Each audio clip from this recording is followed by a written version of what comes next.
Real estate market update, Wichita, Kansas. What the hell is it doing? Is what a lot of people are thinking right now.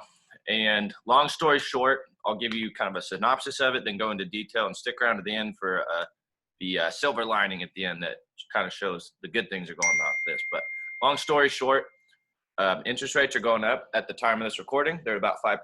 I'll kind of show some visuals and some graphics to help you understand that and look at that.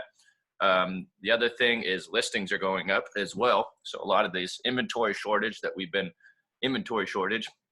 experiencing, I think we'll start to be satisfied. And so if you're a buyer looking in the market right now, that's actually really good news for you.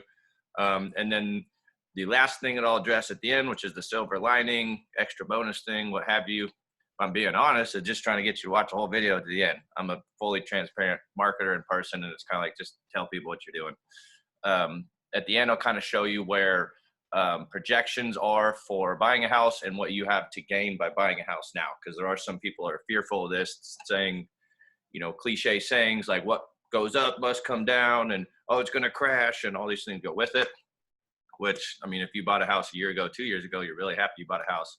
And even if you buy a house now, it's still a good time to buy a house if your life situation matches that, because that's a common question people are asking a lot right now. Is it a good time to buy a house? I don't know. Interest rates are rising. The market's crazy, blah, blah, blah. Is it a good time to buy a house? And the answer to that is based on your personal life situation while you're buying a house. We navigate the real estate market, the financial markets, but at the end of the day, you buy and sell houses because of life reasons. You get married, you're having kids, you need more space, you're downsizing, you're moving out of state, job location, you want to be closer to someone. Those life reasons are what drives these decisions and behaviors. We'll help you navigate real estate financial markets. At the end of the day, we know this and we focus on this, that people move for life reasons. And yes, we navigate houses, real estate, financial things, but at the core of this, people are what matters the most. So I'll get off of that and get right into what we're looking at. Let me share my screen.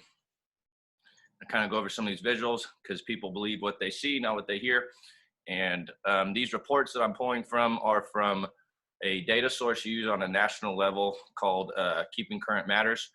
And, we have all this data, just like when you're a realtor and you have all this data, but you still have to know how to interpret it. What's that mean? How does that apply to me? Why does this matter to me? Why does that affect me? So the first one I'm going to get into is one from Alto's research, where they says we keep watching for it, but there are absolutely no signs of a market slowdown anywhere in the data. If anything, we're starting seeing the market continue to heat up. I've been watching for this too. I've been trying to see signs of the market, crashing or slowing down, or any cause for concern. And what we're seeing on a national scale and on a local scale in Wichita is more, instead of 20 offers, you're seeing more like 10 offers and then 4 or 5 offers. Or in some of these situations where you weren't able to get an FHA or VA offer accepted, now you're able to get those accepted. Same thing with your contingent offers. So basically what I'm saying is it's not slowing down from a standpoint of there's not real estate transactions going on. It's that it's loosening up to a point where, quote unquote, normal real estate can happen again, where contingent offers are going to be going on. Closing costs are going to get paid for by the seller, and in a lot of ways, this is good if you're a skilled realtor and as a buyer, because you can negotiate more. Your skill level is going to come into play here. It's not just who can offer the most crazy terms possible to get a house, because things are going to start to loosen up here for several reasons, which I'll show you here in a sec, not just for interest rates, but also inventory levels. So this is all a very good thing that's going on with the market. As long as you take a long-term perspective of buying a house and why you're really buying a house and getting into a home, which is for the life reasons. You got to pay to live somewhere. Better to do it in a home than rent and just throw all of your money away. So anyway, get on to the next thing. Trying to stay focused here for you guys. The next piece, interest rates, if you look at where they're at, like I said, at the time of this video, that stat is from, I believe, from March. So April, at the time of this video, they're around 5%. We'll see where they get to by the end of the year. And, these things fluctuate constantly. So we're going to help you navigate that, but they're not in the 3s like we were used to. So depending on how attuned you are to the real estate market, depends on how much you're aware of this and know about this. But interest rates are rising. Graphic there to show you. Something to keep in mind, though, from a historical perspective, and this graph does a really good job of it, is showing, since 2000, basically we're getting back to 2018 levels of interest rates. Were things bad in 2018? No. Were houses still selling in 2018? Yes. Just because we've been spoiled by low interest rate from COVID and everything else that went on, doesn't mean they're going to stay there. Doesn't mean it's expensive. Doesn't mean you can't afford it. It just means they're not as low as we used to be. But it doesn't mean they're too high. Like historically, like they're still really great for everything. And if you start doing the calculations and what's the payment, what's this cost me, it's still really cheap to do so. And it's still a smart decision long-term to be doing this. So that gives you a visual representation there. Next one, same thing from January 2016 to today. Gives you an idea of just how low interest rates got. Because the thing is with this, guys, like, how close to zero can you get? Because in all reality, if we get to zero, the country goes bankrupt. Like, the country's got to make money. Like, it's got to be profitable for this whole thing to work. And at the end of the day, like, that's what you really should be looking at is, as a worker, as an income earner, are you making enough money? Is your income coming in? Which I think a lot of that shifted in the middle of COVID to a lot more remote work, flexible work, and job opportunities moved, but there isn't a shortage of opportunities. There's new skill sets need to be learned. There's new things that need to be adjusted to and developed. But there is no shortage of economic prosperity. We're making plenty of money.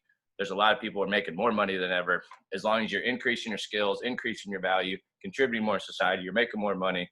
Like, that is what gives me, hope and faith and trust in all of this, is that Americans are doing better than ever financially what they're making. And if you look at that a percentage and what they're paying compared to their mortgage payment and their total costs, like, we're more profitable than ever as Americans when you look at yourself like a business. So that's one thing that, even though interest rates are rising, I don't see that as a cause for concern that it's going to bankrupt the country or bankrupt Americans, because we're making more money than ever. So that's what I have to say about interest rates. Yes, they have risen, and they have affected buyer purchasing power, but especially in Kansas, where our average price point is like 180, 200,000. We are probably one of the most affordable cities in Wichita. So if you're looking at moving to Wichita, it's a great place to move to, for not only for work, but to retire, raise a family. I'll be honest, it's not the greatest place to party in. So if you're looking to party, don't come to Wichita. It's not the best place for that. That's the drawback I have about it. If you're younger, if you're 25, somewhere in there, and you're looking for a party city, like, this isn't really it. And that's a little bit what we do have going on in Wichita, is we have what's called a brain drain, where, our young talent leaves, goes elsewhere, but then they end up coming back when they realize, like, the cost of living, cost of housing everywhere else is so much higher than Wichita. And they'll come back when it's time to start a family, have kids, be community minded, that kind of thing. So that gives you kind of an idea of Wichita and who buys and sells here, or who stays here or comes back. I'm getting sidetracked. Let's stay on it. So that's interest rates. Hope you got some value there. The next piece I want to get into is, get this out of the way. This is really what's been causing the quote unquote inventory shortage. And I say quote unquote inventory shortage because we've been selling more houses every year over. So if you look at the total number of sold units every year over, if we have an inventory shortage, how are we able to sell more houses each year over? We don't have an inventory shortage. What we have is a lack of active listings. And that's why it looks like we have an inventory shortage, because we can't track it. We can't record it if the homes aren't on the market, but that person would sell their house. It's all been kind of constipated. And the reason for that is because builders have not been building houses enough. Over the last, 14 straight years, we've been low on housing on single family homes.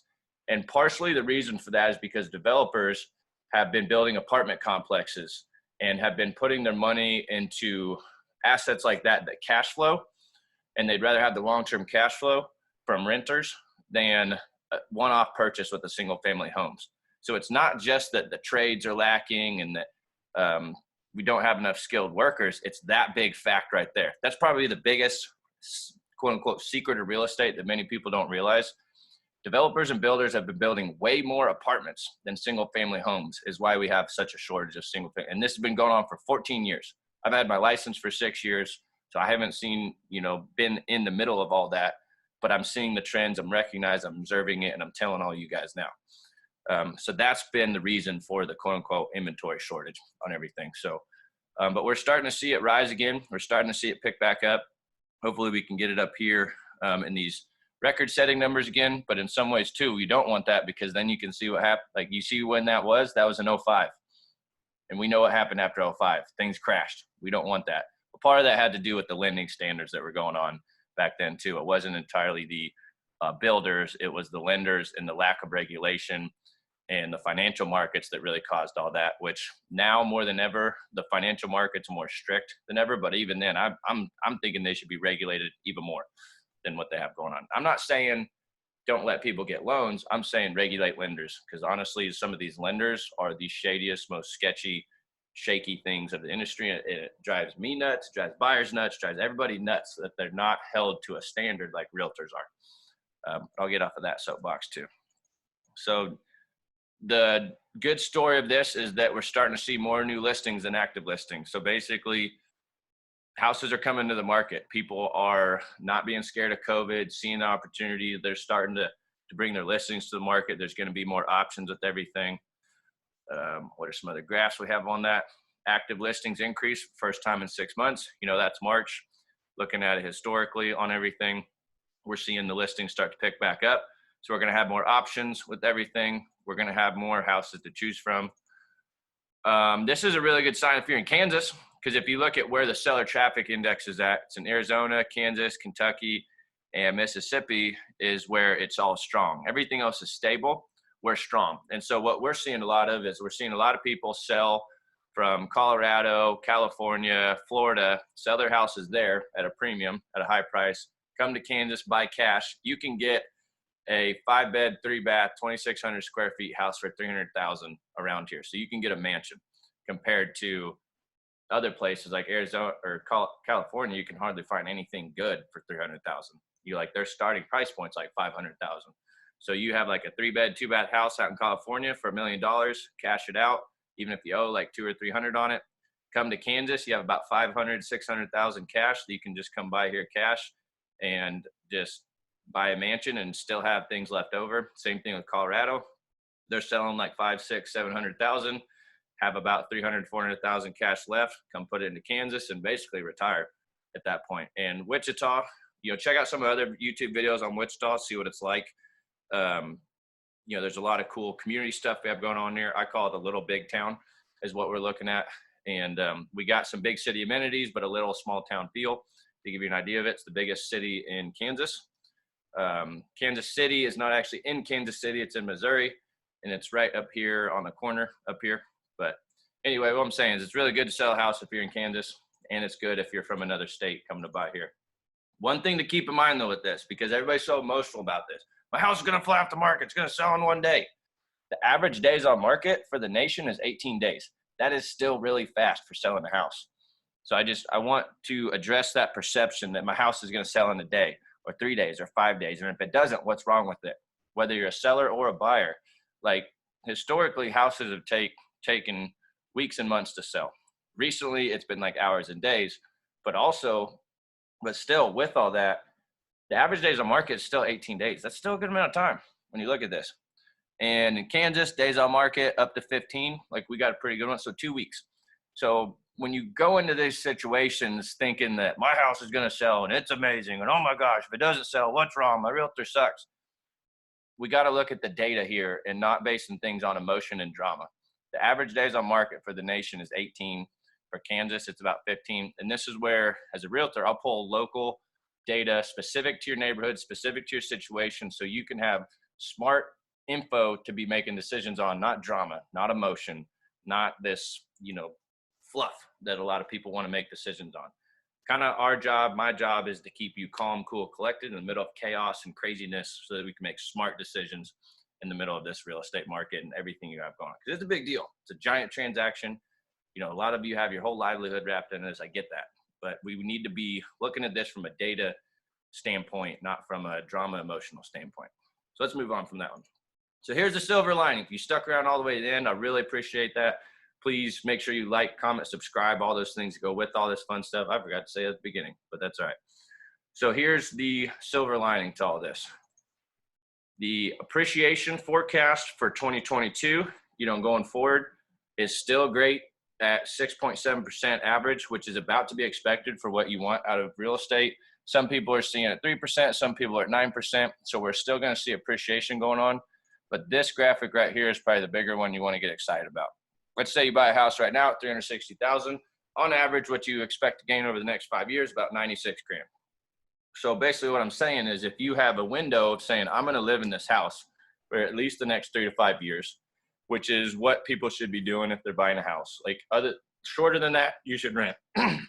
Longer than that, you should buy a house. So that's what I say. It depends on your life situation of whether it's not good time to buy or sell a house. Because I'm not a salesperson like you might think I am. I'm a marketer. I'm an agent. I'm a consultant. And we're here to provide a service for you. And I look at the long-term big picture to really help you out, kind of like a financial advisor would for your personal real estate. Because I think about how to help people the best long-term, not just wham, bam, make a sale like a typical salesperson would be. So this right here is the silver lining. This 96 grand is what you stand to gain potentially right now. Each person's situation is very unique, customized, personalized, individualized, which is what we do as agents. Me and my team, it's myself and five agents and 5 support staff currently. We are looking to grow if you're looking to join our team or join my EXP network. But at the end of the day, this is what it's about. We got to take the big picture in mind with everything. Because right now there's a lot of fear and a lot of scared people going on around. They're not sure who to trust, what to do. But I can tell you right now, there's a lot of my clients who bought a house a year ago, 2 years ago, that are either already cashing out and making money and moving up to the next level, or they're really happy that they bought a year ago, 2 years ago, especially in the middle of COVID when they were unsure, they were scared. They trusted me, but they did it, and now they're way better off now. And so that's the silver lining, is that there still is a lot of money to be made in real estate. It's a great long-term wealth building plan, savings plan, but we got to be smart about these decisions we make based on data, not based on drama, emotion, popular belief, just what your neighbor's saying, your friends are saying, all these people that, no offense, just don't have the credibility, to really be speaking on these real estate things. Like a real estate advisor like myself who does this day in and day out with the track record of success from clients to prove it. So appreciate you guys watching as always. Hopefully you got a ton of value out of this. Apologize if it went a little longer than we usually do, but it's been a little bit. Hope you gained some value from this. If you'd like more direct consulting, reach out to me or sign up on my website in the links below, wichitahomehero.com. You can find me on Facebook, Instagram, wherever have you. Appreciate watching. Talk to you guys later. See ya.